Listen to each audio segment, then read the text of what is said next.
Welcome back guys, स्वागत है आपका हमारे सिमस क्लासेस के यूट्यूब चैनल पे। दोस्तों आज अपन एडवांस न्यूमेरिकल एनालिसिस में यूनिट फर्स्ट में मूलर मेथड पढ़ने वाले हैं। इससे पहले अपने मूलर मेथड को पढ़ चुके हैं पूरी तरीके से।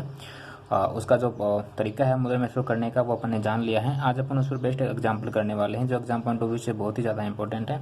जानकारी के लिए मैं आपको बता दूँ कि ये वाला जो क्वेश्चन है आपसे 2014 में पूछा गया था, उसके बाद 2017 में पूछा गया था। ठीक है, 14 और उसके बाद में 2017 में आपसे क्वेश्चन पूछा गया है। क्वेश्चन में क्या गिवन है? गिवन है कि find the root of the equation log 10x minus x plus 3 equal to 0 by Muller method taking initial approximation x0 equal to 0.5, x1 equal to 1, x2 equal to 1.25 sorry 1.5। आपको values दे रखी है, आपको equation दे रखी है और आपको Müller method से इसके क्या बताने, रूट्स बताने हैं। अब गाइस आपसे एक रिक्वेस्ट है, आगे बढ़ने से पहले अगर आपको क्लास से थोड़ा बहुत ही फायदा होता है तो प्लीज़ लाइक करके ज़रूर निकले। एक चीज़ और यहाँ पर मैं इंक्लूड करूँगा, ये जो वैल्यूज है ना, ये x0, x1 और x2 की वैल्यू ये बदली जा सकती हैं। क्वेश्चन ये हो सकता है सेम टू सेम, लेकिन ये वैल्यू बदली जा सकती हैं। तो मेन मुद्दा क्या है आपका, आपको क्वेश्चंस को करने का तरीका पता होना चाहिए। बस सिंपल सा गेम यही है। जानते भाई, जैसे मूलर मेथड में सबसे पहले क्या होता था कि हम दी हुई इक्वेशन को क्या करते थे, एफ एक्स मानते थे। तो let we f x equal to log x minus x plus 3। Okay, इसके लिए हम सबसे पहले क्या करेंगे, फर्स्ट अप्रोक्सीमेशन लगाएंगे। अब गाइस एक चीज़ और मैं यहाँ पे बताऊंगा, अप्रोक्सीमेशन का मतलब है जब तक वैल्यू आप लगभग बराबर ना आ जाए, लगभग बराबर ना आ जाए तब तक हमें ये अप्रोक्सीमेशन करते जाना है। ठीक है, ये बहुत बड़ा क्वेश्चन है आप ही जो करने वाले हैं, लेकिन अपन इसको बहुत शॉर्ट बना देंगे, डोंट वरी। तो सबसे पहले मैं फर्स्ट अप्रोक्सीमेशन ले रहा हूँ और देखते हैं कितने अप्रोक्सीमेशन तक हमें इसमें जाना पड़ेगा। लेकिन मैं आपको एक अप्रोक्सीमेशन या दो अप्रोक्सीमेशन जो है वो तरीके से समझा रहा हूँ, उसके बाद आपको वही प्रोसेस सेम टू सेम आगे के आगे का तब तक करते रहना जब तक आपको वैल्यू अप्रोक्सीमेशन में ना मिल जाए। राइट है, चलो सबसे पहले हमने क्या किया, फर्स्ट अप्रोक्सीमेशन लिया। फर्स्ट अप्रोक्सीमेशन के लिए जैसे क्वेश्चन में क्या होता था, मूलर मेथड बोलता है कि जो भी फंक्शन में दिया हुआ है वो f x iota equal to y iota होता है। ठीक है, आयोटा की वैल्यू हमें क्या लेनी है, 0, 1, 2, 3 लेनी है। सबसे पहले हमने क्या लिया, 0 लिया इस फंक्शन के लिए। तो यहाँ पे 0 लेंगे तो f0 इक्वल टू वाई 0 होगा। वाई 0 होगा तो log 0 माइनस 0, यहाँ पे x की जगह क्या लेंगे 0, यहाँ पर भी 0 होगा। समझ रहे हैं, मतलब इस क्वेश्चन को हम इस तरीके से लिखेंगे, log x0 minus x0 plus 3 और log x0 की वैल्यू 0, log 0 की वैल्यू 0 और x0 की वैल्यू आपको दे रखी है 0.5, यहाँ पे 0.5 और प्लस 3। इसको सोल्व करेंगे तो आपके पास ये वैल्यू आएगी लगभग। ठीक है, उसी प्रकार अगर मैं 1 लेकर चलता हूँ तो एफ एक्स इक्वल टू क्या होगा, f x 1 equal to y 1 होगा। यहाँ पे इस वाली इक्वेशन में अगर x1 इक्वल टू 1 रखेंगे तो log x1 minus x plus 3। ठीक है, x1 की वैल्यू क्या है गाइज, 1 है। तो यानी कि मैं कहने का मतलब log 1 माइनस x1 प्लस 3। तो log 1 की वैल्यू क्या होती है, ये मैं आपको 2-3 चीज़ें बता देता हूँ। log 1 की वैल्यू होती है लगभग 0 और log 2 की जो वैल्यू होती है वो होती है 0.310। 3 की वैल्यू होती है 0.4771 और 4 की वैल्यू होती है 0.6620। ये log की वैल्यू है सभी की। log 1, log 2, log 3, log 4 तक की वैल्यू आपको याद रखनी है ना, इस एग्जाम क्वेश्चन में हमें ज़रूरत पड़ेगी। तो यहाँ पर हम रखेंगे इस वाले क्वेश्चन में, अगर log 1 की वैल्यू लेके चले अपन तो log 1 की वैल्यू क्या हमारे पास लगभग 0 है तो 0 माइनस x1 यानी कि x1 की वैल्यू 1 है और प्लस का 3, तो ये वैल्यू क्या आ जाएगी आपके पास 2। ठीक है, यहाँ से देखना आप इस तरीके को और ये 2 आ जाएगी। उसी प्रकार अब हम क्या करेंगे, अगर 2 के लिए लेकर चलें तो f x 2 equal to y 2 होगा, यानी वाई 2 होगा तो यहाँ पर हम क्या करेंगे, log 2 रखेंगे, एक्स की वैल्यू 2 रखेंगे तो log 2 की वैल्यू हमारे पास क्या 0.3010। ओके, माइनस x2 की वैल्यू क्या है यहाँ पे 1.5 प्लस 3। इसको सोल्व करेंगे तो हमारे पास ये वाली वैल्यू आएगी, वैल्यू रखने के बाद। ओके, अब हम क्या करेंगे गाइज, अब हमें n1 n2 और d की वैल्यू निकालनी है, जैसा कि मूलर मेथड में होता आया है। n1 n2 और d की वैल्यू निकालनी है और वो वैल्यू निकालने के बाद में हमें a और b की वैल्यू निकालनी है और फिर वहाँ से हमें क्वाड्रेटिक इक्वेशन से जो रूट्स निकालने होते हैं सूत्र की सहायता से, फार्मूले की सहायता से वो निकालने होते हैं। तो according to Muller method formula n1 की वैल्यू ये होती है गाइज, ये फार्मूला होता है x iota minus x iota minus 2, y iota minus y iota minus 1, minus x iota minus x iota minus 1, y iota minus y iota minus 2। Okay, सबसे पहले हमने क्या लिया, आयोटा इक्वल टू 2 लिया, क्योंकि हमारा फर्स्ट अप्रोक्सीमेशन चल रहा है तो आयोटा इक्वल टू 2 लेंगे। हमें फर्स्ट की वैल्यू दे रखी है जहाँ जहाँ आइटा है वहाँ हमें 2 रखना है। यहाँ पे रखेंगे 2, यहाँ पे रखेंगे 0, यहाँ पे रखेंगे 2, यहाँ पे रखेंगे y0, 2 रखेंगे तो 1, माइनस यहाँ पे रखेंगे 2 तो ये, और यहाँ पे रखेंगे तो 2 तो x1, अगर यहाँ पे रखेंगे तो 2 y2 और यहाँ पे हो जाएगा y0। जहाँ जहाँ आइटा वहाँ क्या रखना है, 2 रखना है। ओके, हमारे पास ये वाली इक्वेशन बन जाएगी। तो यहाँ से n1 की वैल्यू क्या निकालेंगे, सभी वैल्यू आपने निकाल ली है। किस किस की, x2 की, x0 की, y2 की, y1 की, ये सभी वैल्यू हमने निकाल ली हैं ऊपर। कुछ हमें क्वेश्चन में गिवन थी, कुछ हमने निकाल दी है। इनको सोल्व करते हैं, है ना, वैल्यू रख के। x2 की वैल्यू क्या आई थी हमारे पास, x2 की वैल्यू आई थी 1.67, और ये अप्रोक्सीमेट नहीं रखनी है आपको, जैसा क्वेश्चन में गिवन होता है ना वैसा का वैसा ही रखना है आपको। 0.5 इंटू y2 की वैल्यू मैंने क्या निकाली है, सेम यही y2 की वैल्यू होगी, सॉरी ये 9 है, ये 1 है। उसके बाद में y1 की वैल्यू हमारे पास 2 है, माइनस इंटू x2 की वैल्यू क्या है भाई, x2 की वैल्यू है 1.5, माइनस x1 की वैल्यू क्या है, 1 है। सिमिलरली y2 की वैल्यू क्या है, y2 की वैल्यू हमने निकाल 1.65609, और y0 की वैल्यू क्या है, y0 की वैल्यू है 2.1988970। ये हमने निकाल ली है वैल्यूज। यहाँ पे हमने कुछ गलत तो नहीं रख दिया ना, x2 सॉरी यहाँ पे x2 की वैल्यू ये नहीं है बच्चा, x2 की वैल्यू हमें क्वेश्चन में गिवन है 1.5, और x0 की वैल्यू है 0.5, ये हमें गिवन है क्वेश्चन में। ओके, अब इसको हम सोल्व करेंगे ना, तो हमारे पास एक वैल्यू आएगी n1 की, वो क्या आएगी, ये कैलकुलेटर की हेल्प से आपको क्या करना है, सोल्व करना है, और हमारे पास n1 की वैल्यू आएगी -0.062470। इसको याद रखना हमने। फिर हम निकालेंगे उसी प्रकार n2 की वैल्यू। n2 की वैल्यू कैसे निकालते हैं, x iota minus x iota minus 2 की करनी हमें, -2 की करनी हमें होल स्क्वायर, और y iota minus y iota minus 1 minus x iota minus x iota minus 1 की होल स्क्वायर, और y iota minus y iota minus 2। ठीक है, वही है, वापस वही वैल्यू रखेंगे तो हमारे पास बचेगा x2 माइनस x0 की whole square into y2 minus y1 minus x2 minus x1 की whole square into y2 minus y0 की सिंपली।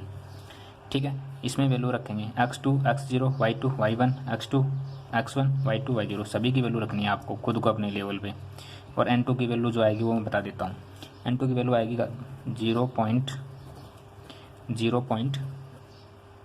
0.193189। ठीक है, ये अप्रोक्सीमेट ये वैल्यू आएगी। ये मैंने पहले से कैलकुलेटर से सोल्व कर रखी है, इसलिए मैं आपको फटाफट बता रहा हूँ, समझ रहे हैं। अब डी की वैल्यू क्या होती है, डी निकालने के लिए हमें क्या करना पड़ता है, x iota minus x iota minus 1, x iota minus x iota minus 2, और x iota minus 1 minus x iota minus 2। ठीक है, वही है, आयोटा की वैल्यू 2 रखनी है, तो x2 minus x0 sorry 1, x2 minus x0, और 2 माइनस 1 तो x1, और 2 माइनस 2 तो x0। अब तो आपके पास x1 x2 x0 की सभी की वैल्यूज हैं, तो यहाँ से d की वैल्यू रखोगे तो क्या आएगा 0.25000 अप्रोक्सीमेट ये वाली वैल्यू आएगी। ठीक है, उसके बाद हमें क्या करना होता था गाइस, हमें a निकालना होता था। a कैसे निकालते थे अपन, n1 अपॉन डी से निकालते थे। उसी प्रकार हमें b निकालना होता था n2 अपॉन डी से। n1 की वैल्यू क्या है, -0.06247, डी की वैल्यू क्या ही है 0.25000। ठीक है, उसी प्रकार n2 की वैल्यू हमारे पास आई थी 0.193189, डी की वैल्यू 0.2500। तो यहाँ से जो a की वैल्यू मिलेगी, इसको सोल्व करोगे ना कैलकुलेटर की सहायता से, तो क्या आएगी, जस्ट ए सेकेंड, a की वैल्यू आ गई हमारे पास 0.249880, और b की वैल्यू आएगी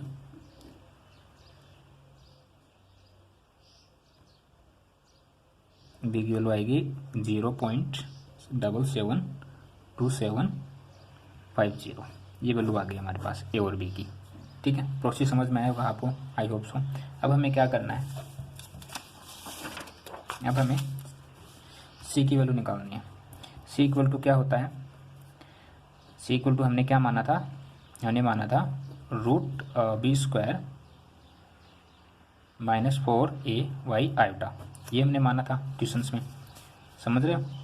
तो y आयोटा, आयोटा की वैल्यू तो 2 लेकर चल रहे हैं, तो c equal to B square minus 4a/2। Simply value रखेंगे इसमें, तो सी की वैल्यू क्या आएगी 0.772750 whole square minus 4 multiply A की वैल्यू हमने क्या निकाली थी 0.249880। y2 की वैल्यू क्या है हमारे पास 1.616091 है कि नहीं, और इस पर अंडर रूट। अब भाई इसको कैलकुलेटर की सहायता से सोल्व करते हैं। इसको सोल्व किया ना गाइज, तो इसकी वैल्यू आएगी आपके पास 1.507461। तो सी की वैल्यू हमारे पास है 1.5061।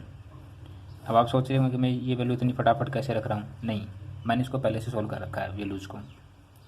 ठीक है, अब देखिएगा जी हमारा प्रोसेस होता था यहाँ तक का। उसके बाद हमारे पास दो कंडीशन बनती थी। क्या कंडीशन बनती थी, if b is greater than 0, अगर बी की वैल्यू 0 से बड़ी है तब क्या होगा,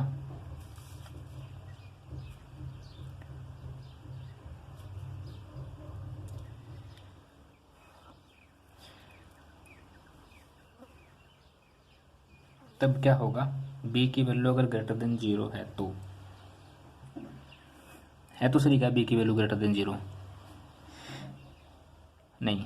देखिए हमारे पास जो हमारी बी की वैल्यू है ना गाइस, वो है हमारे पास माइनस 0.772756। ये हमारी बी की वैल्यू है, तो ये तो बड़ी तो हो ही नहीं सकती ना, 0 से छोटी है। अगर ये 0 से छोटी तो फिर हमारे पास जो छोटी वाली जो कंडीशन है ना वो लगेगी, ये वाली कंडीशन। इस कंडीशन के लिए हमारे पास क्या फार्मूला होता था, x iota plus 1 equal to x iota minus 2y iota upon b minus c, ये हमारा फार्मूला होता था। ठीक है, वही है, आइटा इक्वल टू 2 लेंगे तो हमारे पास x3 equal to x2 minus 2y2 upon b minus c। Simply ये हो जाएगा। इसमें वैल्यू रखते हैं x3 की, x2 की, y2 की, b की, c की, क्योंकि हमने सभी वैल्यू निकाल ली है। तो यहाँ से हमारे पास x3 की वैल्यू आएगी, क्योंकि x3 की वैल्यू तो हमने निकाली नहीं, कहीं है ही नहीं हमारे पास, तो x3 हो जाएगा। x2 की वैल्यू हमने निकाली थी, x2 की वैल्यू क्या थी हमारे पास, x2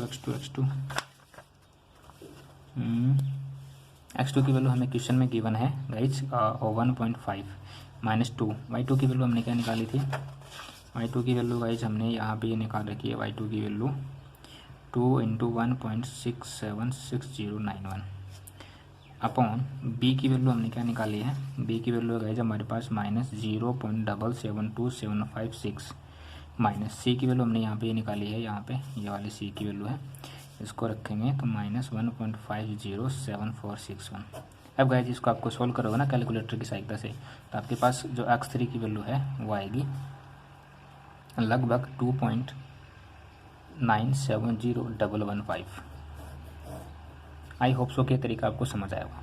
ओके, अब गाइज x2 और x3 को अपन देखते हैं, मैच करके देखते हैं कि क्या ये वैल्यू सेम आई है, क्या हमारा अप्रोक्सीमेशन यहीं पर रुक जाएगा या फिर हमें और आगे जाना पड़ेगा। चलो भी चलते हैं x2 की वैल्यू के पास में। तो गाइज हम पहुंचे x2 की वैल्यू के पास में, हम देख पा रहे हैं, ये देखिए x2 की वैल्यू जो हमें क्वेश्चन में गिवन थी, तो x2 की वैल्यू डेड ही हमारे पास 1.5, जबकि हमने x2 की वैल्यू 2.97 यानी कई गुना बड़ी निकाली है ना, तो मतलब ये बराबर नहीं है, अप्रोक्सीमेट नहीं है वैल्यू। तो हमें क्या करना पड़ेगा, हमें नेक्स्ट अप्रोक्सीमेशन में जंप करना पड़ेगा। ठीक है, तो हम इसके लिए चलते हैं थर्ड अप्रोक्सीमेशन में। सॉरी, अभी तो हमने थर्ड किया कहाँ, अभी तो हम सेकंड करेंगे, अभी तो फर्स्ट करके आए हैं। तो सेकंड अप्रोक्सीमेशन क्या होगा,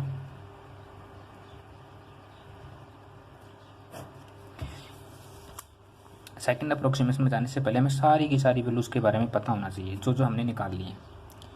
ठीक है, x1 x2, x1 की वैल्यू 1 है, x2 की वैल्यू 2 थी, नहीं तो x2 की वैल्यू 2 कैसे थी भाई, x2 की वैल्यू तो हमने निकाली थी ना 1.5 गिवन है क्वेश्चन में। y1 की वैल्यू 2 हमने निकाली है, और y2 की वैल्यू हमने निकाली थी 1.706091, ये वाली वैल्यू हमने निकाली है। और इसके अलावा हमें जो वैल्यू हमने निकाल ली लाइक दैट, हमने x3 की वैल्यू भी निकाली, क्या निकाली थी 2.970155, तो फिर हमने y3 की वैल्यू भी निकाली होगी कहीं ना कहीं। 0.502658 ये हमारे पास y3 की वैल्यू आएगी, ये वाले। ठीक है, ये x1 x2 x3 y1 y2 y3 ये सारी की सारी हमारे पास वैल्यू हमने यहाँ पर लिख ली, क्योंकि अब हमें इनकी ज़रूरत पड़ने वाली है। फिर वही गाइस, अब हमें करना है fx3 के लिए, और fx3 होता है y3 के बराबर। क्यों होगा? fx iota equal to y iota होता है ना, इसलिए होगा ये। और इसमें आपको ध्यान रखना, आपको आयोटा इक्वल टू 3 लेना है अब सेकंड अप्रोक्सीमेशन में। तो हमारा fx क्या था भाई? log x minus x plus 3 था। अब 3 के लिए जाएंगे तो log 3 minus x3 plus 3 solve करते हैं भाई इसको।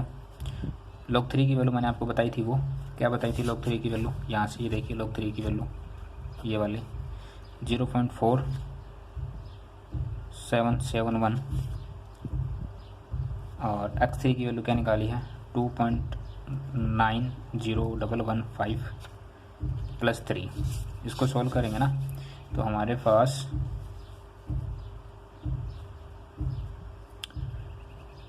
fx3 इक्वल टू y3 की जो वैल्यू है वो आएगी 0.502658। ठीक है, इसको सॉल्व करेंगे तो ये जो मैंने वैल्यू रखी ना यहाँ पे, ये ऐसी आई है। इस चीज़ को ध्यान रखना आपको, ये मैंने आपको बताया कि इस तरीके से आएगी।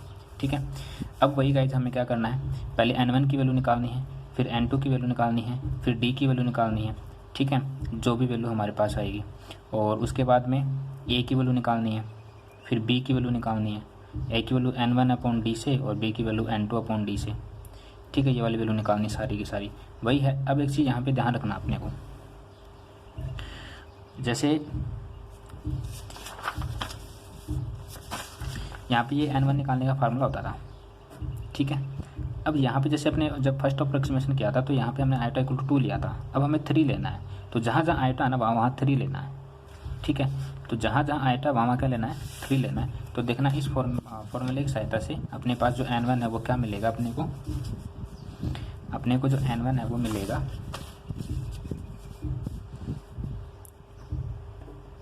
x3 minus x1 into y3 minus y2 minus x3 minus 3 minus 1 यानी x2 y3 into minus y1। ठीक है, उसी प्रकार x3 माइनस x1 की whole square y3 minus y1 minus x3 minus x2 की whole square y3 minus y1। d की value अगर मैं निकालूं तो d की वैल्यू निकालने के लिए हमें क्या करना पड़ेगा?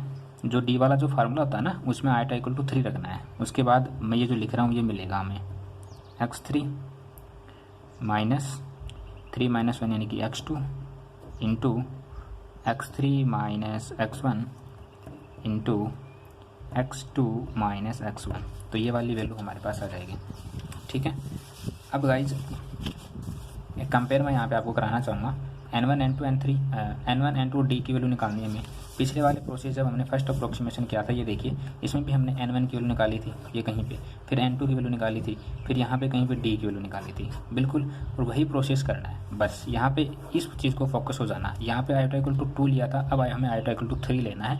और 3 लेंगे ना तो हमारे पास n1 की वैल्यू निकालने के लिए हमारे पास ये फार्मूला बनेगा, n2 की वैल्यू निकालने के लिए ये बनेगा, d की वैल्यू निकालने के लिए ये बनेगा। ये सारी वैल्यूज हैं आपके पास x1 x2 x3 y1 y2 y3, ये सारी की सारी वैल्यूज हैं अपने, देखो यहाँ पे लिख रखी हैं।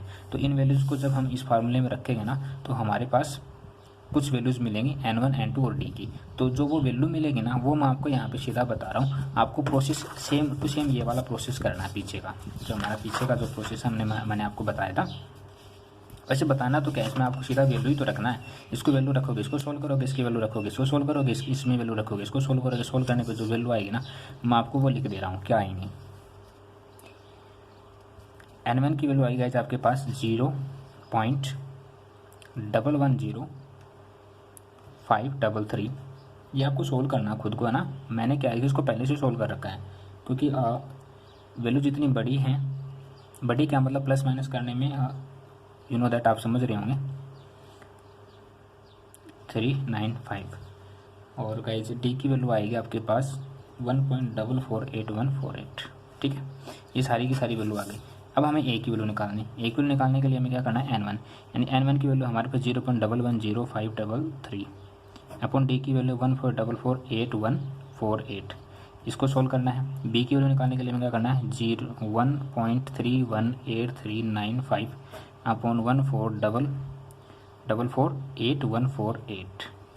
ठीक है, इसको सोल्व करोगे तो आपके पास ए की वैल्यू आएगी -0.076327 और बी की वैल्यू आएगी -0.910401। ठीक है, ये वैल्यू आपको जब आप सोल्व करोगे ना तब आएगी आपके पास ये वैल्यू। अब हमें क्या करना है, ए की वैल्यू आ गई, अब हमें सी की वैल्यू निकालनी है। सी की वैल्यू कैसे निकालते हैं हम, b -4 a y आयोटा का अंडर रूट, यही तो निकालते हैं। आयोटा की जगह क्या लेना है 3 लेना है, तो b -4a y3 का अंडर रूट।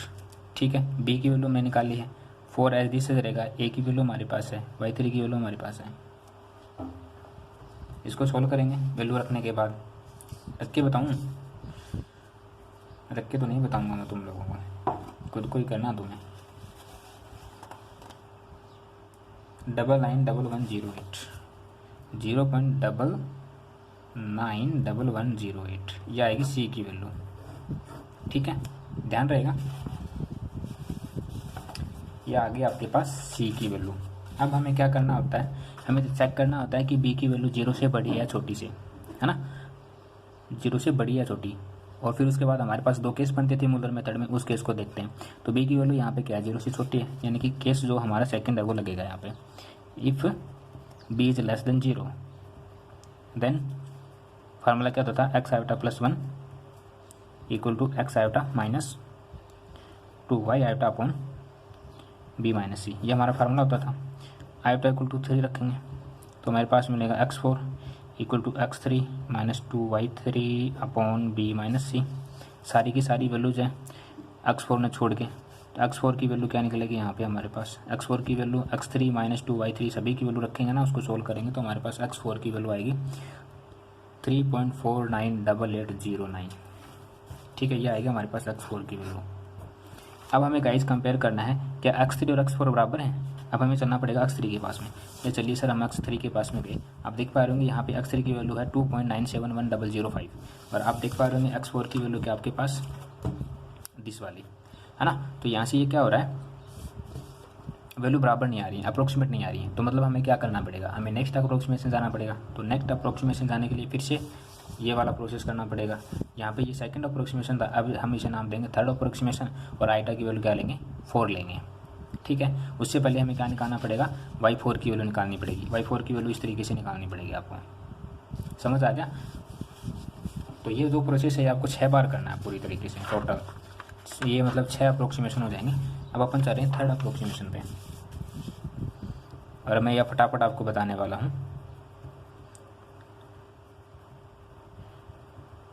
क्योंकि तरीका जो है वो आपको पता चल चुका है कि तरीका क्या है। ठीक है, सबसे पहले हमें क्या करना है, हमारे पास जितनी भी वैल्यू गिवन है वो हमें लिखनी है, जो हमें ज़रूरत पड़ने वाली है। यानी हमें x2 की वैल्यू की ज़रूरत पड़ेगी, x3 की और x4 जो हमने अभी अभी निकाला है उसकी। ये वैल्यू हमें क्वेश्चन में गिवन है, ये वैल्यू हमने निकाली है 0.115।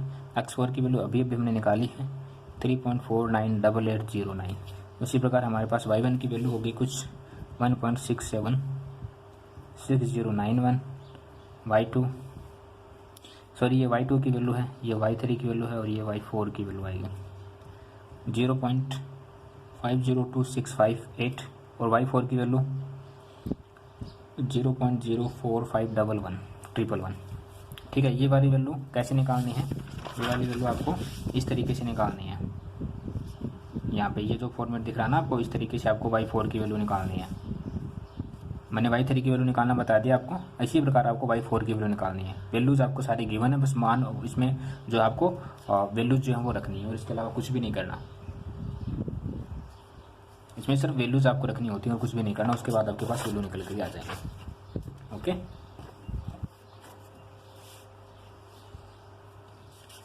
तो अभी अपन क्या करने वाले हैं, थर्ड अप्रोक्सीमेशन में हमारे पास सभी वैल्यू है। सबसे पहले हमें क्या निकालना है, n1, उसके बाद n2 और उसके बाद d निकालना है। ठीक है, प्रोसेस मैंने आपको बता दिया है। n1 का फार्मूला लिखना है, n2 का फार्मूला, d का फार्मूला, और फिर जहाँ जहाँ आइटा है इस फार्मूलों में वहाँ वहाँ हमें आइटा इक्वल टू 3 रखना है। थर्ड अप्रोक्सीमेशन तो एक 4 एक ज़्यादा जाएगा। आइटा जहाँ है वहाँ 4 रखना है और हमारे पास वैल्यू आ जाएंगी। मैं सीधा काउंट बता रहा हूँ आपको, वैल्यूज क्या आएंगी। n1 की वैल्यू आएगी आपके पास -0.052260। उसी प्रकार आपके पास n2 की वैल्यू आएगी -1.372122 और d की वैल्यू जो है वो आपके पास आएगी 1.553556। ठीक है, अब यहाँ से हम क्या निकालते थे, एक वैल्यू n1/d और b की वैल्यू निकालते थे n2/d। निकालते थे नहीं निकालते हैं। n1 की वैल्यू क्या है -0.052260 अपॉन d की वैल्यू है 1.553576 और n2 की वैल्यू है -1.372122 अपॉन 1.553576। इसको सोल्व करेंगे, तो वैल्यू आएगी -0.0333639 और इसको सोल्व करेंगे तो वैल्यू आएगी -0.883214। समझ आया यहाँ तक। ए की वैल्यू आ गई, बी की वैल्यू आ गई। अब हमें सी की वैल्यू निकालनी है, b-4ay आयोटा का अंडर रूट से। आयोटा की वैल्यू 4 है तो b-4ay4। बी की वैल्यू क्या है, ये वाली है, रखना है, 4 है। ए की वैल्यू क्या है, वाई आयोटा की वैल्यू क्या है, सभी आपको रखना है। ठीक है, इसको सोल्व करोगे तो सी की वैल्यू आएगी आपके पास, सी की वैल्यू गाइस आपके पास आएगी 0.886644। ये अप्रोक्सीमेट वैल्यू आएगी जो मैंने कैलकुलेटर की सहायता से पहले ही निकाल लिया गाइस। समझ रहे ना। अब हमें क्या करना होता था, मोलर मेथड के अकॉर्डिंग हमें बी की वैल्यू निकालनी पड़ती थी। ठीक है, आप देखेंगे यहाँ पे बी की वैल्यू जो वो क्या है, 0 से छोटी है। तो हमारा जो केस है वो ये लगेगा। इस वाले केस के लिए फार्मूला मैंने आपको पीछे बताया। डायरेक्ट यहाँ पे वैल्यू किस चीज़ की मिलेगी अपने को, x5 = x4 - 2y4 upon b - c। b - c की वैल्यू आप रखोगे, y4 की वैल्यू रखोगे, x4 की वैल्यू रखोगे, सोल्व करोगे 3.549786 ये वाली वैल्यू आएगी। अब आपको ये वाली वैल्यू x5 की आई है। अब x4 और x5 का मैच करेंगे। ये देखिए x4 यहाँ पे आप देख पा रहे होंगे, x4 है, ये x5 की वैल्यू आई है, ये 3.49 और ये 3.45, मतलब थोड़ा सा अप्रोक्सीमेट लगभग जा रहा है ना, लेकिन एग्जैक्ट नहीं जा रहा है। तो हमें क्या करना पड़ेगा, नेक्स्ट अप्रोक्सीमेशन देखना पड़ेगा। तो हम चलते हैं फोर्थ अप्रोक्सीमेशन की तरफ। फोर्थ अप्रोक्सीमेशन में वही है, हमारे पास x3, x4 और x5 की वैल्यू होगी, y2, y3, y4 की वैल्यू होगी और हमें n1, n2, n3 और n4 की वैल्यू निकालना। अब हमें फोर्थ अप्रोक्सीमेशन पे जाना है। तो फोर्थ अप्रोक्सीमेशन के लिए हमें क्या करना पड़ेगा, सबसे पहले हमारे पास x3, x4, x5 की वैल्यू होंगी। उसी प्रकार हमारे पास y3, y4 और y5 की वैल्यू होंगी। वैल्यू आपको खुद को निकालना है अपने लेवल पे। ये वाली वैल्यू मैं बता देता हूँ आपको 2.90115, क्योंकि ये तो हमने निकाल ली है ऑलरेडी। और 5 की वैल्यू अभी अपन ने निकाली है 3.59786। y3 की वैल्यू थी 0.502658 और y4 की वैल्यू थी 0.045111 और y5 की वैल्यू आएगी आपके पास 0.00416। ये वाली सारी वैल्यू आ गई। अब हमें n1 की वैल्यू निकालनी है, उसके बाद n2 निकालना है, उसके बाद d निकालना है। सोल्व करेंगे। अब आपको क्या करना है, फोर्थ अप्रोक्सीमेशन में आइटा इक्वल टू 4 ले लिया था ना, तो ये 5 लेना है, आइटा की वैल्यू 5 लेना है। तो इसको सोल्व करेंगे तो n1 की वैल्यू जो है वो आएगी -0.000360। n2 की जो वैल्यू वो अपने पास आने वाली है -0.0113 डी की वैल्यू क्या आएगी 0.015623। ए की वैल्यू क्या आएगी n1/d। बी की वैल्यू क्या आएगी n2/d। ठीक है, वैल्यू रखने के बाद ए की वैल्यू आएगी -0.019587। जो बी की वैल्यू है वो आएगी -0.8774। एक 7 और भी है यहाँ पे, एक 7 और भी 44। ठीक है, उसके बाद सी की वैल्यू आएगी 0.877763। तरीका आपको मैंने बता दिया है, मैं सिर्फ आपको वैल्यूज़ बता रहा हूँ, आप मैच कर लेना या फिर आप निकाल भी सकते हो मैच करने की। ये ऊपर नीचे हो सकता है, 1-2 पॉइंट है ना, ध्यान रखना। अब देखोगे कि केस लगेगा अपने पास सेकंड, बी की वैल्यू तो 0 से छोटी है, तो बी की वैल्यू क्या है 0 से छोटी है, तो हमारे पास वैल्यू क्या निकल के आएगी x6 की वैल्यू निकल करके आएगी, क्या आएगी x5 - 2 y5/b - c। इसको सॉल्व करोगे ना वैल्यू रख के, इसमें सभी की वैल्यूज रखोगे, उसको सॉल्व करोगे ना, तो ये मैं सॉल्व कंप्लीट जो है आपको इसलिए नहीं बता रहा हूँ क्योंकि आपको एक खुद करना चाहिए ना, खुद करोगे तो ये आपके पकड़ में आ जाएगा ये सवाल, क्योंकि प्रोसेस एक ही है। मैंने 2 अप्रोक्सीमेशन आपको वैल्यू रख के बताए हैं। अब इसके आगे जितने भी प्रोसेस होंगे ना वो आपको खुद को करने हैं। एग्जाम में तो आपको करके बताने ही, मैं तो यहाँ पे वैसे ही आपको बता रहा हूँ। तो आपके पास से x6 की वैल्यू आई 3.550260। ठीक है, मैच करो x5 के साथ में। कहाँ है x5 भैया, ये रहिया x5 3 यानी 54 और 55, मतलब हम नज़दीक पहुँचने वाले हैं, ज़्यादा दूरी पर नहीं है, बहुत ही पास में है। तो चलो एक अप्रोक्सीमेशन और लगा देते हैं, ये चौथा होगा था हमारा यहाँ पे। अब एक अप्रोक्सीमेशन और लगाते हैं, चलो मैं नहीं लगा रहा है ना, आपको एक अप्रोक्सीमेशन और लगाना है 5th नंबर का। उसमें आपको x4, x5, x6 की वैल्यू और उसके बाद में y4, y5 और y6 की वैल्यू काम में लेनी है, और उसकी सहायता से आपको n1, n2, d की वैल्यू, a और b की वैल्यू, c की वैल्यू निकालना है।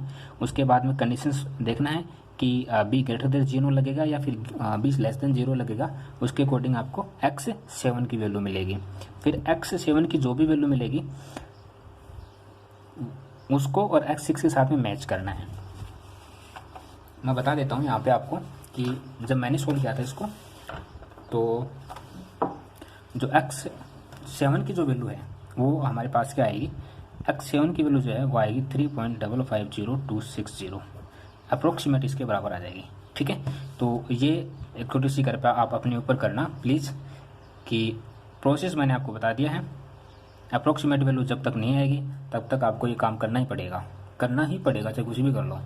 अगर आप बीच में छोड़ के आते हैं तो फिर वही है, एग्जामिनर को तो पता ना कि कब तक वैल्यू आएगी, तो फिर वो देख लेना आप अपने हिसाब से।